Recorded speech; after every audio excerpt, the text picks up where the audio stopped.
నాకన్నా అవకాశం ఇవ్వరా? ఒక జిల్లా అధ్యక్షురాలుగా ఉన్నప్పుడు నన్ను పిలిచి ఇక్కడికి నన్ను అవమానపరచడం అంటే నాకు చాలా బాధ అనిపించింది. ఇది ఫస్ట్. మరి ఇదే 10 ఏళ్ళ కాలంలో మన బీఆర్ఎస్ గవర్నమెంట్లో పోలీసు వాళ్ళు బూటు కాళ్ళతో దాంతో సుధా నేను రోడ్డు మీద నిలబడ్డా తెలుసా. ఆ రోజు ఇవ్వని లేని వాళ్ళు ఈ రోజు వచ్చి నన్ను నిలబెట్టి వాళ్ళు 10-12 మంది కూర్చుండడము నాకు సిగ్గుసేట్ అనిపించింది ఈ రోజు తెలుసా.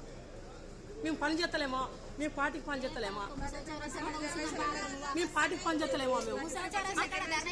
మా మీద కేసులు కాలేదా మా మీద ఇంత అవమాన పరచుడంటే ఇది ఫస్ట్. ఇది తెలుసా.